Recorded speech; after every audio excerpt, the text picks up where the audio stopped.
Hello, this is Debbie, and I'm so excited for you to meet our guest on this week's podcast episode.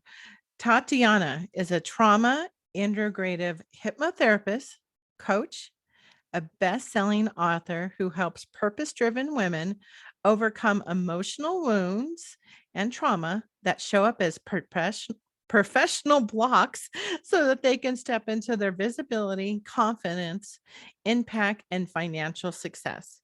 As a result of her personal journey and over 10 years of experience working with emotional healing, she developed a highly effective modality that releases negative emotions and traumatic memories stored in the body's neurological patterning that she combines with subconscious work. Welcome. Thank you so much for having me. Thank you. Hi, everybody. Yeah, I'm so excited. Sorry, I was stumbling over my words there, but I didn't slaughter your last name. And so I wanted to make sure that I had you say it in all its glory so that when they go to listen, they're like, who is she talking to? Tatiana, who? Tatiana Vilarea, it's a hard one to pronounce. So nice. Yeah. So we were just laughing before we decided to come on camera.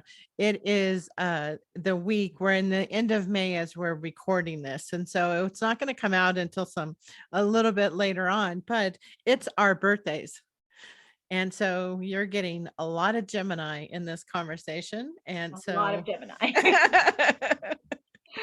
And Yeah. so I'm so excited to have you here.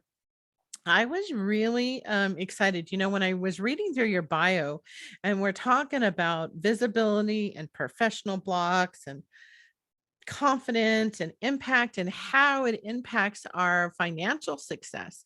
And I was even reading earlier today, I was reading one of your posts that you were Okay. actually talking about blocks, all the blocks that we as females even have that relate back to our moms. And so we have so many mother wounds, whether it's us or, our ancestors. And so I thought I would just jump into visibility and confidence and how does that correspond and to our financial success? All right. All right. All right. So when I began, first of all, everything I teach right now, everything I do with clients, has been my personal experience, right? Be it the visibility blocks, the confidence, or the money issues, right? So when I began, I moved to America with $350 in my pocket at age 19, and I always wanted to make a difference. I didn't know how it's going to happen, and I ran away from my family, and I wanted to. I thought I could just start life from scratch. I thought I can just, you know, have a fresh start. But I took all the trauma that I ran away from with me, and it followed me everywhere, including all the way to when I became an entrepreneur. So my biggest block, my biggest fear was exactly fear of visibility. And this is where I'm going with it.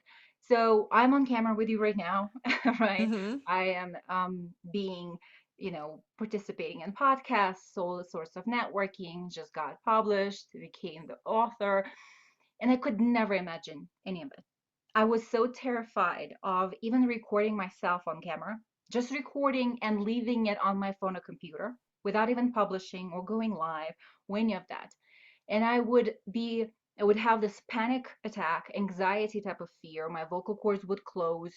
So when I discovered hypnotherapy and I started my business because I had a huge transformation with it and Mhm. I wanted to share it with others.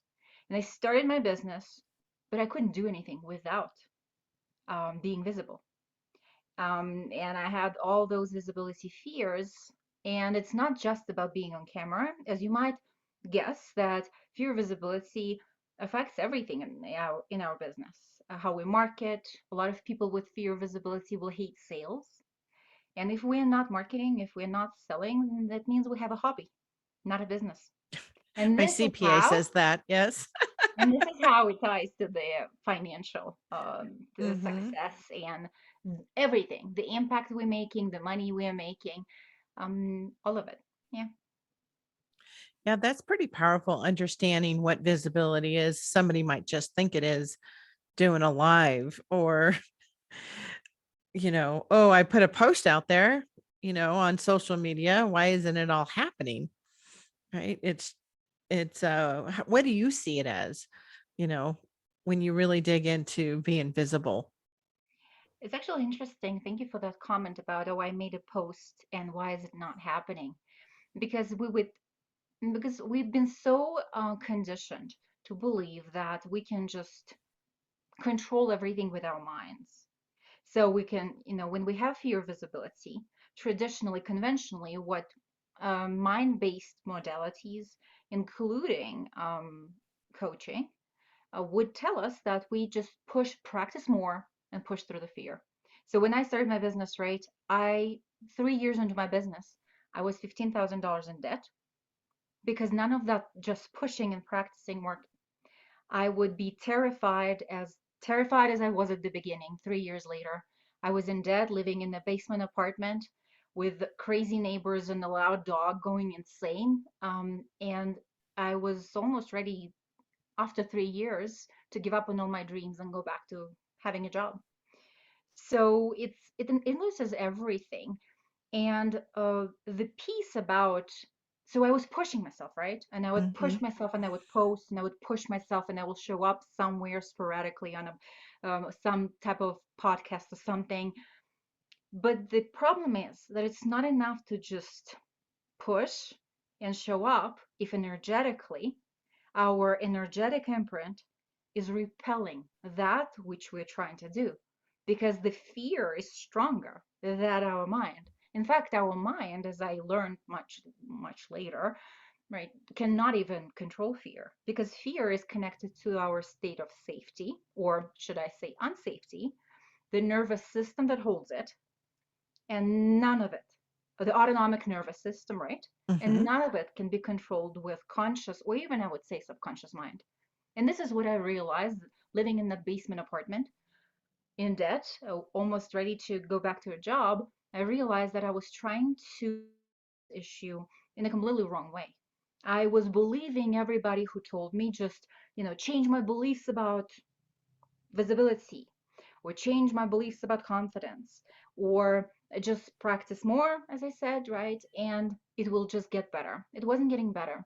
And I had a breakthrough moment and I realized that that fear that I had, that panic attack, vocal cords shutting down, feeling like I was ready to disappear from the face of earth, just not to be, and constantly living in stress, right? So I would Mhm. push and I would be anticipating the same feeling, and my life was um, a nightmare. I was motivated, I was driven to help others, and I was creating results for other people. But then, speaking of worth and speaking of imposter, I know you recently talked about imposter syndrome here. I was Mhm. feeling like, what kind of hypnotherapist am I if I cannot overcome and resolve my own fear of visibility? So all of this was affecting my self-perception, right? Mhm. Mm, and how I viewed myself, even if for other topics and other aspects, I was helping my clients. And this is when I realized that that fear didn't live in my mind only, it lived in my body. And from then on, I went to study trauma, what trauma does to how it's processed and stored in the body, or not processed, and therefore stored in those loops neurologically and neurochemically, because emotions are chemicals. And from then on, I started developing the modality that I use right now Mhm. to unhook those mechanisms, to release them, to release the negative emotions, the trauma, the neurological aspect of it, and everything energetically, neurologically, and neurochemically, and basically to unhook it, to release it at the root. And so, yeah, that was my journey with fear visibility and all those other blocks that came side by side with it. Yeah. That's just so interesting because there were a couple things that you were mentioning when I was thinking about, when you're living in a basement apartment, a loud dog, not nice neighbors. Um, And I was thinking about how you were stressed, and I was just envisioning like the Maslow's hierarchy of needs, right? The whole Absolutely. psychology model that's been around for quite some time now. And it actually talks about the whole survival and Yes. how you can't get to the next level if some of your basic needs aren't being met. And I love how you've combined that thought process with how it affects us and how we do store it in our body. I know Mhm. there's a lot of I've talked about it more than a few times on the podcast because there's so many great pieces of work now and studies on how we do store things in our body. The Oh, body doesn't forget. yeah. And it's interesting. Thank you so much for this comment as well and this reflection because I didn't know anything about it. I had this breakthrough moment on my own and later found out that leading trauma experts are teaching exactly the same, which then just kind of just proves that once we are onto something, it's universal knowledge, and different people come to the same conclusions and same knowledge from different angles. Mhm. And yeah, I was living in that survival and in debt and survival. But I actually what I meant by that trauma and how it was affecting me was the trauma that I went through in my childhood as well. It was a combination of both.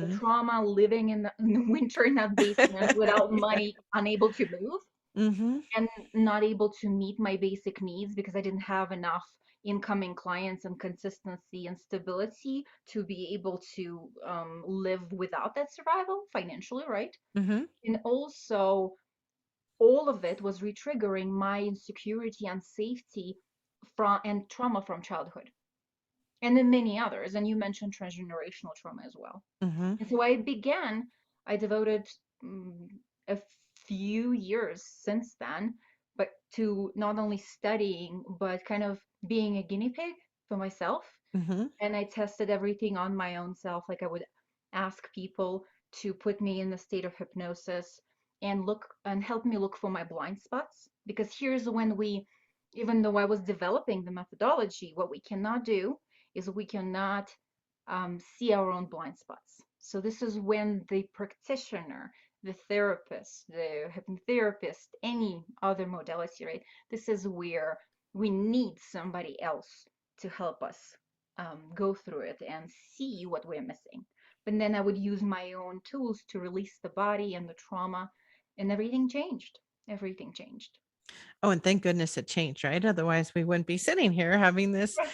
wonderful conversation. So, what's really interesting, and I wonder to myself, somebody's listening and they're like, "Well, I've been doing that, getting better, practicing." Maybe they joined like a coaching program, right? That's usually or some type of business program, and they're like, "Okay, I'm just going to get better at, you know, putting myself out there."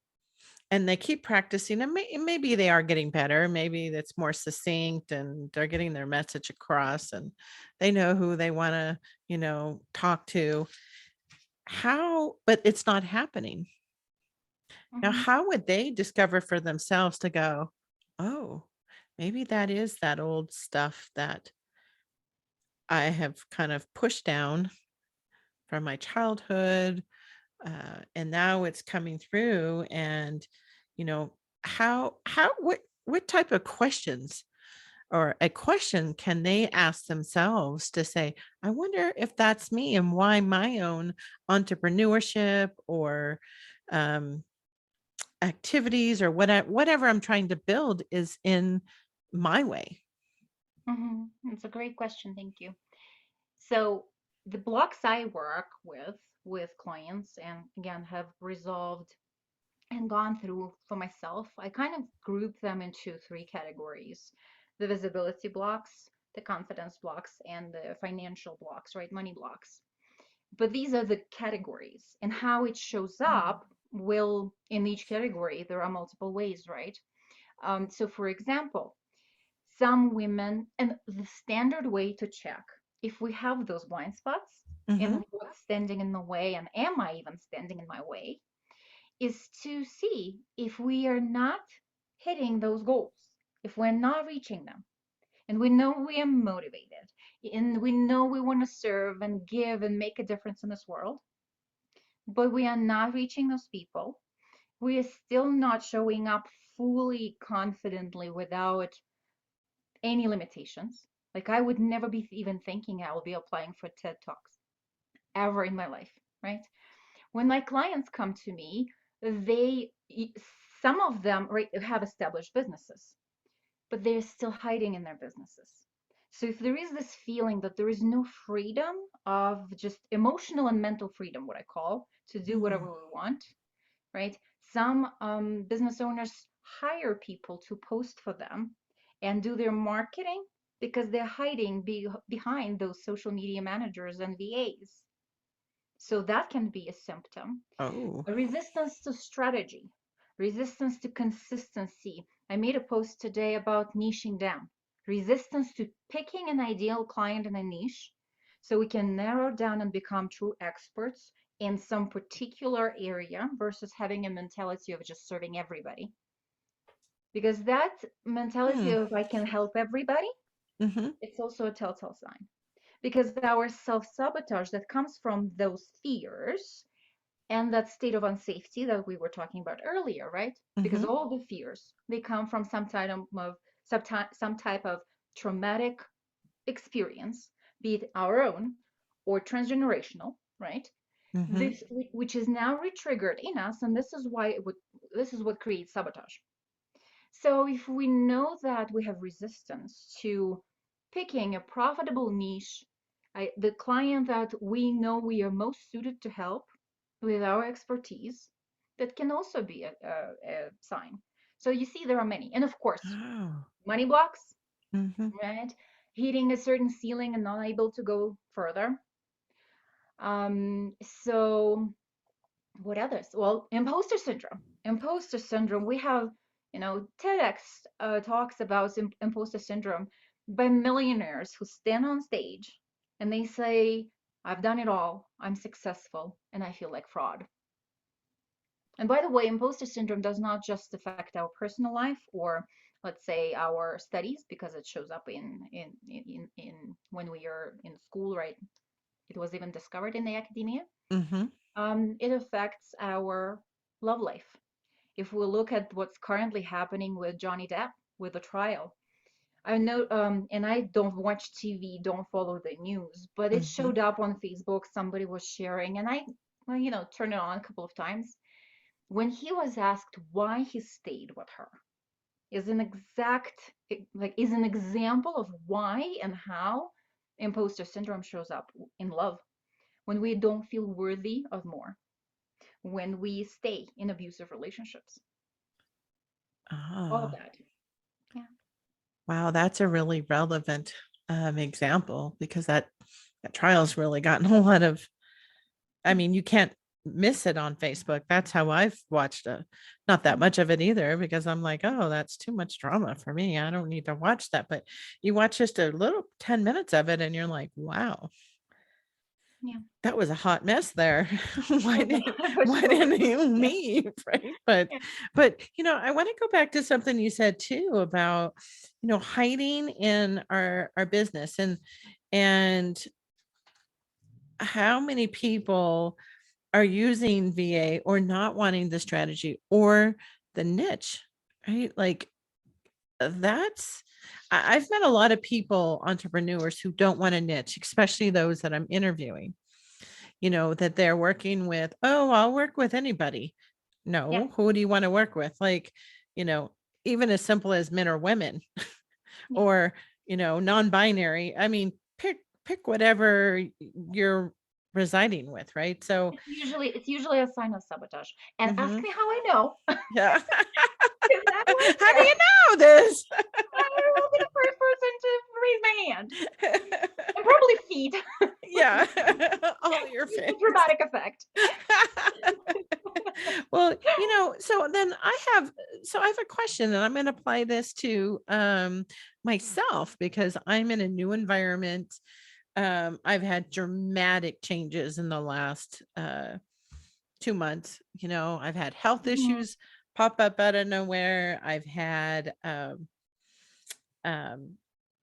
and I'm a You change your confident. job, you change your state, I you did. I change moved everything. across states. I Yeah. moved twice since December, and we're in the end of May. And so I'm now in a new city, new state, a new daytime role,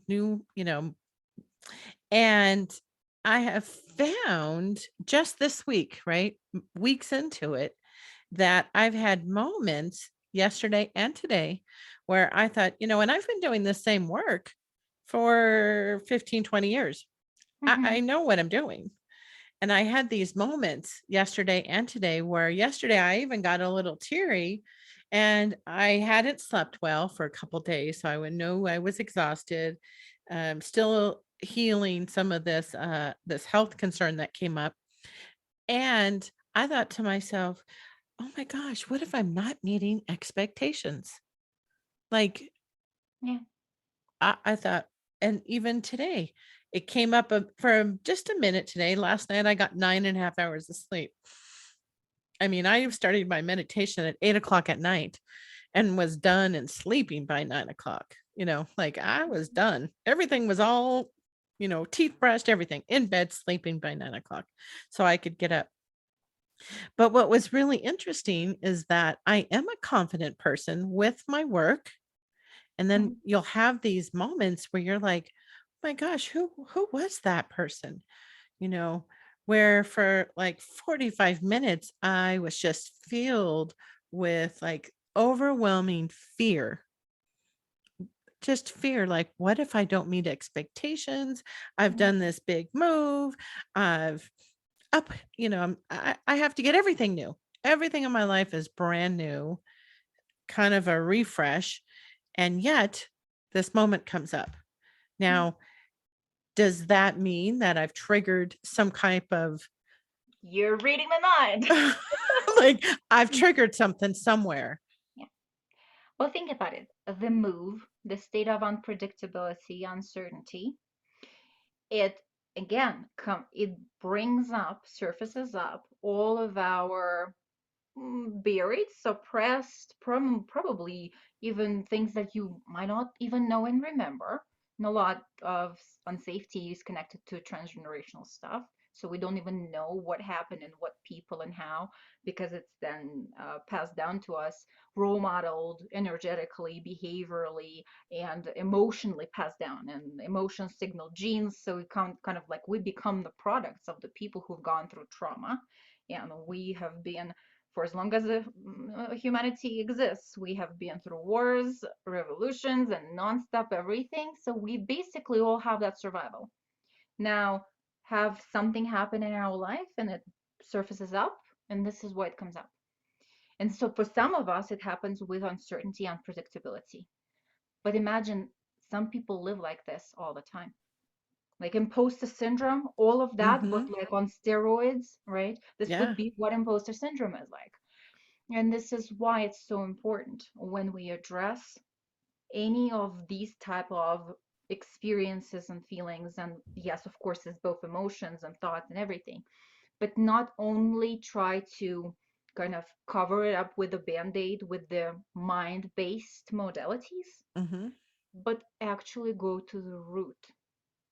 And of course, depending on the significance of it and how long it lasts, some people will put it as a priority, some people won't. And most people, let's be honest, we won't. We don't, right? But when if we are pushed, like for entrepreneurs, entrepreneurship is the best litmus test, the best mirror of who we Yes. are. Oh my And all gosh. our Yes. stuff. Yes, yes, yes. I think anybody who's done any type of entrepreneurship is gonna tell you that. So we are pushed to do it. Like Yes. I did not want to do most of the work I've done on myself. Mhm. I just didn't have a choice. And now, because I know that it works and I have the strategy and the tools, now I kind of just naturally do it. And so, yeah, it would be connected to the unsafety, and that unsafety needs to be addressed on the level of body and its memory, Mhm. like the neurological state, the nervous system, and it cannot be done by just talking or reasoning because our nervous system and our bodies do not understand reasoning in words. So, for example, in mind-based modalities, even like inner child healing. What is done? Reasoning and talking to the inner child. But inner child, especially when trauma is early, is happened early or prenatal, it's all pre-verbal. Then how are we talking to it, or what are we reasoning with if it's not understood? It doesn't even land. And this is what I discovered. This is why I use those techniques, the body memory release techniques, both to diagnose, to trace it back, because the mind can come up with all sorts of sabotage. And even with, I'm a hypnotherapist, right? But I'm Mm-hmm. not a I am a body focused and emotion focused hypnotherapist first, not the mind. I believe that that primary work, the safety, security, body release work, has to happen first to do any suggestive hypnosis and installing any new thoughts and beliefs. Otherwise, it goes Mm-hmm. 1 year. It will probably stay for some time, but then another trigger will come. And this is why in mindset work, there is this belief that when we are level, um, new level, new devil, right? When we are level, it Yes. all comes back again. Yeah, it all comes back again because we didn't release it on the body level. We didn't release it on the emotional level. It's all sitting there. So of course it comes up next time, and then again and again. Oh, yes. I think all I can say is like, yes, yes, yes, because I've done this relocation thing 4 times across states. I know it, everything works out, right? Like, might look a little different, but it always does work itself out. Mhm. And so having this be triggered, I thought, wow, oh my gosh, what did I just trigger that I thought I had already dealt with from the other moves, right? Something always gets triggered and cleaned out from the body. But one of the things that you said that was really fascinating to me was that things that are happening, and that post that you're referring to talks about when we are in the womb Mhm. and things are happening. So whether we were um, an unexpected pregnancy, if there were super stresses going on. I'm really fascinated by that for multiple reasons, and they're all personal, and it's all about why I want to know.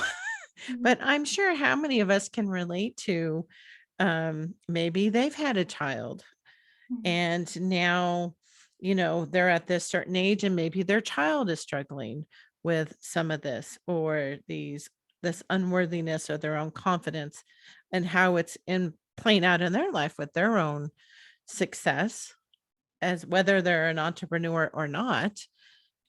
And or what if we have discovered that maybe we were oops, like Mhm. so, whether we were that person or we gave birth to that person who was in that situation, like, how do you work with those subconscious things? Because we weren't,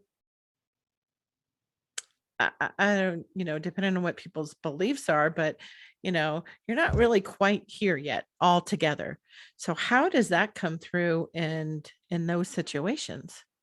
So you're absolutely correct. We are not yet quite here, but our body and our neurocircuitry, our body memory is already developing.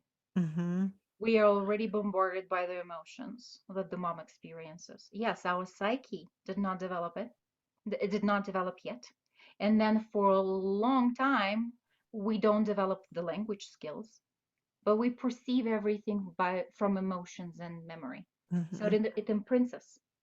And by the way, it's also a very personal story.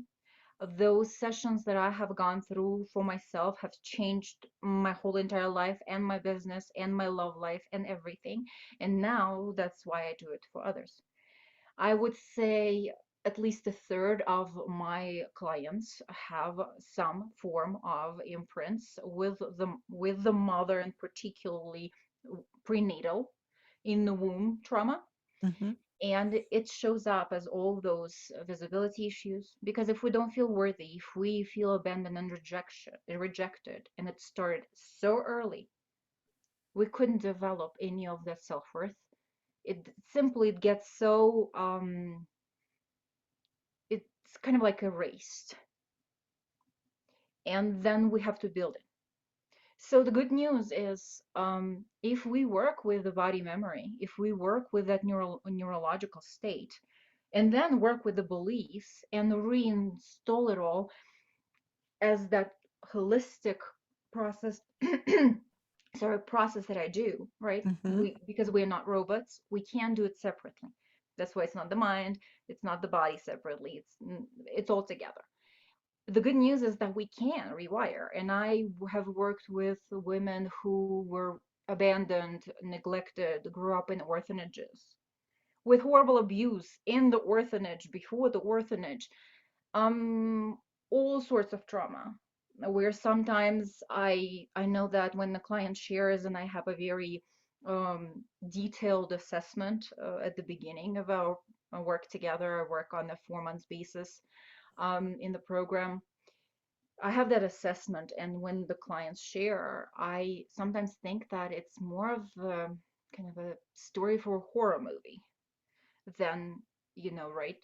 Mm-hmm. Some like real persons with real feelings, life, and everything they've gone through. But what has what I have discovered is that it's possible to rewire it. But again, it's not a mind process. It's a deeply unconscious. We need to reach those archaic levels of the psyche and those unreachable to the mind levels of the nervous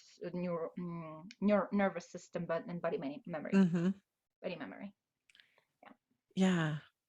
I really see how that can all come together. I've done a lot of work with the nervous system too, and tied to root chakra, and then bringing in my brain with change management techniques, the whole mind stuff, the whole Maslow's hierarchy of needs. And when I started to read and understand more about how our body stores it, it, it it's really been life changing to be able to do it and to have um, another type of technique to be able to bring that in, to build that deep self-trust and an emotional well-being of understanding our own worth. It's just so many layers, so Yeah. many layers. And so does the work that you do with your clients now, does this then translate into, say, the children that they have? Can it change them because you're changing your pathways? Is it able to then benefit your children? Again, thank you for the wonderful questions. This is why I do what I do, because everybody talks about creating a ripple effect. But again, creating a ripple effect by trying to willpower and change our behavior is not a full quality, or I doubt that it's consistent and permanent at all. Right now, if we truly change on that level of biology and psyche, that deep unconscious connected to the collective unconscious, we are transforming the world. Because if we're changing our own unconscious and the collective unconscious, which is a part of our psyche, so everybody wants to create a ripple, everybody wants to create a difference. And Mhm. this is how we make the difference. And to answer your question about the children, everybody feels it around us. And one of the main reasons I believe, from observing what I do and from what the clients report, is that, for example, for a client who grew up with abuse, right, or the orphanage story, or sexual trauma, when we not just release the body memory, but the emotional charge around this issue, the pain, the emotional pain that the client felt, the before and the after is so dramatic, because then they report and say, I don't know how it happened. I don't know exactly what moment it happened, because again, the sessions piggyback on each other, right? Mhm. But I don't have the same response. I know I've been abused. I know, I don't know, my partner left me and the kids, and I don't know, I went through all the divorce, and now it's been affecting my business, and I can barely put myself together and function, but I don't have the same pain. I don't have that anger. I don't have that bitterness. And this is what creates the emotional and mental freedom. And then we're truly free. We're not trying to just put a band-aid on and act as if we are, but we are emotionally and therefore mentally truly free. And everybody feels it. And so we become better examples for everybody around us. And for business, we become experts, better experts in what we do. We become better experts in who we are. And therefore, we can be better at what we are doing and creating for others and apply it to families and children. So I say that I work with business owners, right? Mm-hmm. But what truly is it, because it's a holistic approach, everything changes in all aspects of life because we work on such a root cause core level. And so yeah, the children notice it, the husbands notice it, and yeah. Yes. I And if just, they mm-hmm, choose to do any work on themselves, it's their choice. But if we are free from that emotional charge and we're not triggered anymore, mm-hmm, we no longer demand or need that they change. We're more self-sufficient. We're more self-defined, internally defined. mm-hmm. Yeah, I used to be as an example for somebody when they're thinking about like something kind of easy is for myself with the work that I've done. I think of like music. I'm a huge music person, right? Songs. I could write a book about the chapters of my life through the songs, you Cool. know, during and so now, and I love the 80s. That's when I became, came of age, graduated high school, went out into my early 20s. And so I used to be able to play these songs and I could just like feel the emotion of them. Like here 25, 30 years later, still could feel it. And when I started to do And some body of the memory. deeper work, now if I hear this song, it's just a song.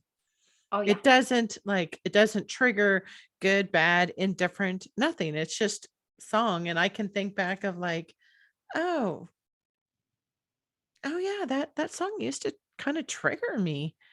I think amazing, people, amazing. yeah, Mm.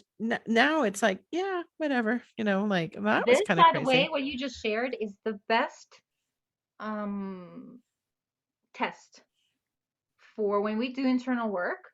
These type of experiences, whether we are triggered by other people, whether we are triggered by music, by the same places, by the same even smells, by Mhm. the same environment, by something that reminds us, if we don't have the emotional charge, this is what it means that we are internally and emotionally and mentally free.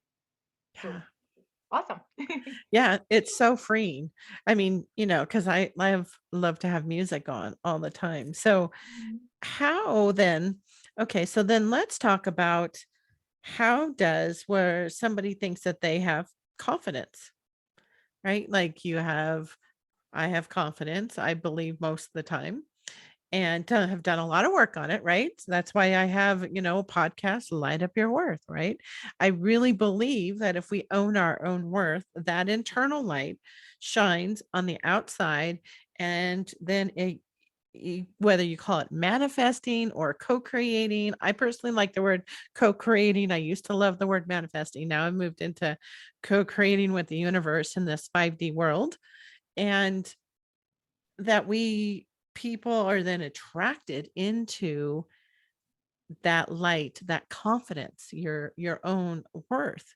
And so how, if somebody's really struggling with it and they're like, well, I think I have confidence. I don't need to go work on my confidence. I feel good. What's a telltale sign again that they can go, oh, maybe maybe I do still have some pockets, right? Maybe it's not everything because you can look back and go, wow, look at all the work I've done, right? And then go, oh, where I have these little pockets. So maybe, if you think about the circle of life, type of exercise that we do with coaching, then I'm sorry, I almost sneeze. Then can feel my little nose twitching, feel like Samantha, the little good witch on TV. And how do they know? How do they know if it's actually a deeper pocket or if it's just, oh, I'm trying something new Hmm. and I'm just kind of working through it. And maybe it is like, it's the first time I've ever, you know, sewed a crocheted something silly. First time I've ever sewed a mitten, and, is that a lack of confidence or is that just something new? How can they differentiate for themselves? Well, I think what you're describing with when we haven't done us, well, when we're doing something for the first time, it's completely natural Hmm. to not know what we are doing, to be not confident. It's actually a great thing, I think. This is how we evolve. This is how humanity evolves by people who do things for the first time, feeling not confident and improving. Because if we don't feel this way, there is a chance that there is a narcissistic tendency going if we are always fully confident. Like, I don't think it's healthy. I don't think it's even possible. However, I would say that, again, applied to business, for example, are we confident enough to apply to summits, events, speaking gigs, stages that we know would grow us further? Are we confident that what we are bringing is totally worth it and we just go ahead and with ease, whether we accept it or not? Because we might not be, because we have not stepped up to it yet. We can't jump into a stage with, I don't know, Tony Robbins and just, with first year of running a business. That's unlikely to happen. So, but if there is no freedom in that, if there is some type of procrastination, again, some type of self-sabotage, when we have those goals but we're not going for them, we're not following through, there is no consistency, it's most likely either confidence or visibility issues, or we're afraid of success, or we're afraid of failure, or we're afraid of making money. And this is why I work with those three categories, right? Yeah. Because they will normally cover all the fears that we as entrepreneurs would have. Yeah. And in personal life, the best test is our love life. Do we feel that we don't deserve the partner we are with? That he's all of this and that, and why would he like me? Why would this guy or this girl go on a date with me? Right? This will be a good litmus test. So yeah, I would say that if we have, but the biggest one, if we have the dreams and goals, and for some reason we're not there yet, or we're not going towards that, because of course it's steps, and if there is procrastination, sabotage, avoidance, resistance, we feel fatigue, and we feel like, oh no, maybe I should do it tomorrow because I'm not feeling well. For example, I know some clients who come to me, they cannot consciously spot the fear of visibility. Only when we begin to work through the body, because I don't guide them through mind searching for the origin of their issues.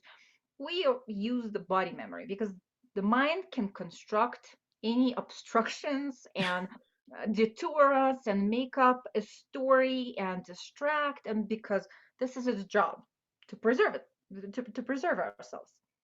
And the body preserves itself too. This is why we need to work through the fears and release the body memory. But it's much easier to actually find the root causes by working with body memory. But again, the answer would be, if we have the dreams and goals, but or be it having a partner, or having a Hmm. business, or having a certain income, or having a certain impact, and we are not there yet, and there is some stuff that, or some unconsciousness, like if we get sick, like every time we are to step up to our next level of visibility, to show up somewhere at a summit or stage or somewhere, we have a due date and things happen, Hmm. there is there is a very, very high chance Oh, sounds this like I will. might need to sign up. and, I mean, I just no. and again, health issues happen, but this is why the biggest advice for your audience would Hmm. be track and trace the patterns. What happens in relationships? What happens with deadlines? What happens with this all of a sudden fatigue? You felt good, but then you're about to go live or on a podcast or make a video and you feel fatigue or fear comes up or that paralysis comes up. And I'm, by the way, describing both what I've experienced myself and Hmm. also what clients report. Yeah. Oh, that's fascinating. I know I'm energized when I talk to people on the podcast, myself, so, I and am too now. I, and what I've noticed in talking with people, because when I first started out on the podcast last year, I knew everybody. These were like people I had gone and done work with, whether Mhm. it was a coach, whether it was a healing modality. I've done some hypnotherapy. I've done, a lot of energy work. And so these were people, are mediums. I've authors, like I knew almost everybody had done most of their work, right? I mean, in the high 90s%. And that was, but there were people that I've also reached out to who were like, well, I don't know, right? Like they weren't ready, timing, something was timing, right? And then you reach out again after, oh, it's like, okay, well, let's connect in 6 months. Nothing, right? They're like, no, too busy, blah, blah, blah. And really, and if I think through and apply what you're saying, it was that there's some blocks there for the people that I was also reaching out to who haven't been able to It's translate absolutely. into coming on. Mhm. Thank you so, so much because I know that in the healing industry, in the healing community, it's most often the case. I've been there myself. I know other fellow entrepreneurs who I started with about the same time and went to all the coaching programs together. This is how I got into $15,000 in debt, by the way. And I would say that hiding because we all fear prosecution, rejection, abandonment, judgment. Mhm. And if this is not resolved at the deepest level, we continue to sabotage and we continue to hide. Now, let's give it a benefit of doubt. Maybe these people were really busy. So if, as a practitioner, we're making the money we want, we're moving and everything is progressing, and we're really busy, then probably it's not. Probably we're really busy. Otherwise, it's probably hiding or confidence issues. So Mhm. basically, it's either visibility blocks or confidence blocks or money fear, fear of success, Yeah. and therefore hiding. Mhm. Yeah, fear of success. I used to think that there was a lot of fear of failure more than the fear of success. But as I've been in the entrepreneurship in and out, and Mm, currently have a role, a job currently as I do the podcast now, after I haven't over the last 11 months. And I think to myself, there was a lot of, your friendships are entrepreneurs, and this fear of success was actually bigger. They would get to a certain level of success or what they were after, and then just kind of hit this block, that they couldn't come up. John Maxwell calls it the top of the lid, the law of the lid, but it really is the same thing on an energetic it's the same. level. Absolutely. Yeah. Especially for us women, Mhm. especially because of, again, the prosecution, the judgment, the pressure that is on us, and how our desire to belong will overpower our desire to stick out. So we will sacrifice the dreams to belong and fit in, not to ruffle Mhm. any feathers. And so, if we grew up in a family where money was judged and success was judged, and all those rich people, a woman who consciously thinks that she wants success, and yes, she's purpose driven, let's say she's a healer, she knows she has amazing gifts. But if she has not resolved this fear, that she will ruffle feathers, she will be judged. If this is not resolved, we will continue to sabotage it and repel the money, Mhm. the clients, and the success. Yeah, and I think there's a lot of cultural stuff too. So the majority of the listeners or 40 and above, 50 and above, and 60 and above, right? So you think about those last three generations. I'm turning 56 here in a couple days. So my generation means I was a child in, I was born in the late mid 60s and then grew up in the early 70s. And our roles as women were very, very different. At that point, that's when women were like, the extremeness, right? Burning bras and marching for freedom. And I mean, we could vote at least by then, but we were still seen as being, seen, not heard was my childhood. And I'm not alone, but that was all around us. Children were seen, not heard. We had to Absolutely. be, put together. We couldn't interrupt people. And so I still can't interrupt people. It has to, I mean, I do because I've been in the business world, but I've had to really practice that. So you think about all, the neighborhoods that we all grew up in, some were more influential. Mine was not influential at all, but um, you think about all of those beliefs on those multiple generations. And I think I'm hoping it sound like the newer generations, people are in their 20s and their 30s, I think have some different collective beliefs that they've inherited if they're in the US. We'll Um, be forming them, mhm, hopefully. yeah. And again, thank you so much for your wonderful examples. Though the statement about we should be seen but not heard, and girls should not be should be seen but not heard, this is exactly the one of the main kind of scenarios that I work with. Mhm, And even my clients, what you said about the age range, this is my client age range. And what I'm observing is, even though it changed for your generation and it began, doesn't mean that the collective unconscious and our psyche and our subconscious or body memories do not remember the old. And even if we are doing things against or in opposition or kind of trying to burst through those limitations, it doesn't mean that it's done with alignment. So, for example, it's one type of an action when we do something as a rebellious act, or push through, or take revenge, or fight the patriarchy. And it's a very different energy if we are at peace internally and we are just doing the same exact things, but it peacefully without emotional charge. mhm, So again, it culturally starts shifting, but it's not enough generations yet to shift that. And even for my generations and further, I would say, if anything, it went into the opposite too much. It went to the other side of polarity, but neither of polarities are good mhm, because it's polarity, it's extremes. And to balance it, this is where healing comes in.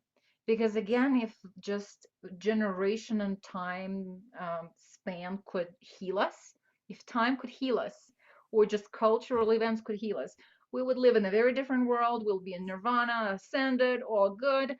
Yet it's not the case. That means it's not as easy to change those cultural and transgenerational norms and roles and conditioning. mhm. Yeah, I would completely agree with you because I find that there's some stuff that I was raised with that I actually like. It's very comforting to know certain things, like I have a sister who's been more of a homemaker, and yet her home is like includes gardening and sewing, and she has all these amazing skills, right? Like I'm so not coordinated to do, but yet I see the value in them, right? I see the value in somebody being home and, you know, fresh baked bread and, a healthy meal and the shopping. And yet, you know, how do you balance that with wanting to go make a difference outside of your home? Because you are making a difference in your home, with whoever is bringing it, making the money by having this uh, run smoothly. But this is also in a household that is very respectful of. the skill sets that are being shown, and together, as a partners Yeah. at And peace. there, and actually, this is wonderful because not all Hmm. of us will go and make a drastic difference and, I don't know, improvise, innovate, and create something. We all have different roles. This is amazing. This is what's unique about us. And not everybody should go and become entrepreneur. Oh, geez, no, not everybody's made for it. But as long as the people who are being housewives or house husbands are at peace and happy doing what they're doing, or any job or role for that matter, if we are at peace and happy doing it, if we are in alignment and there is no internal conflict, like we're not doing it, but then like whispering under our nose, like, God damn it, I have to make dinner again, Hmm. then everything is okay. Everything is wonderful. And especially if there is support within the family and the role division and it's more traditional, yay, whatever works. But again, for a lot of women, the lack of realization and self actualization that collected transgenerationally is sitting like a ticking bomb. Hmm. And it affects our health. It affects our, ask me how I know, this is how and why I was, I had a developing cancer at age 19, 20. And cultural and transgenerational influences and Second World War and all that stuff. Both of my grandparents were in the war, and that unsafety and trauma. These were the biggest imprints that I had. Not actually my personal life, not the things that happen as much in my personal life, but all that junk that I inherited and had Hmm. to and still have to clear. It's actually the biggest.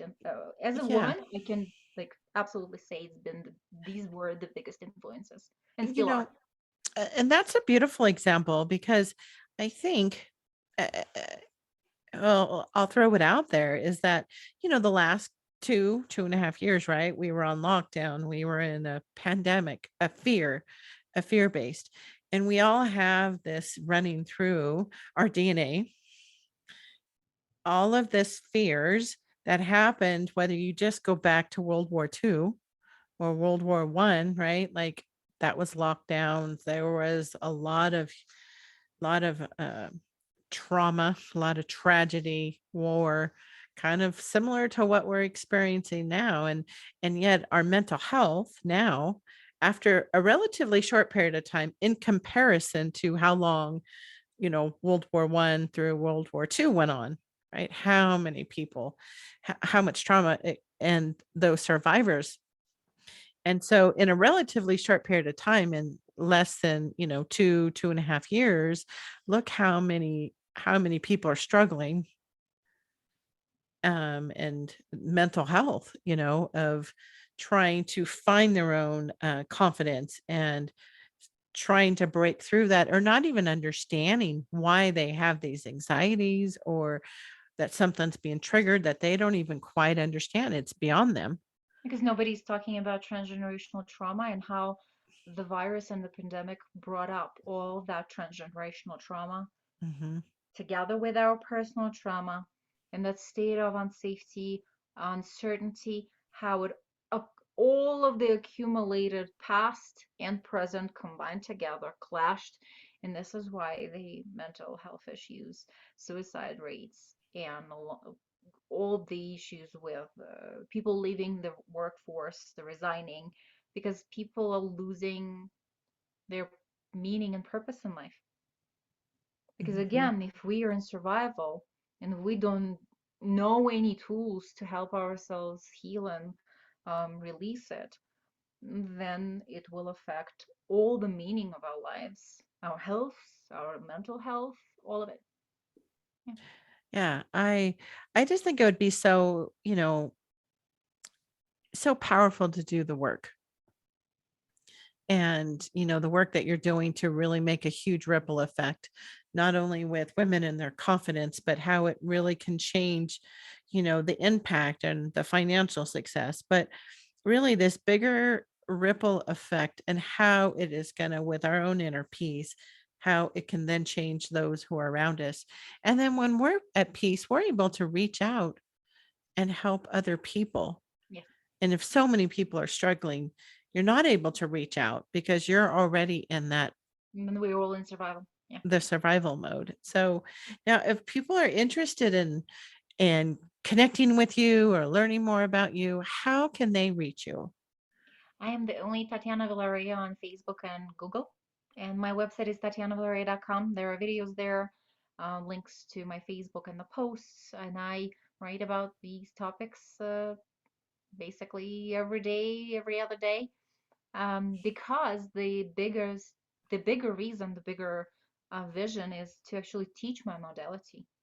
So yes, it is working with entrepreneurs, but why? Because if I can help women who are making a difference, then the ripple effect is bigger.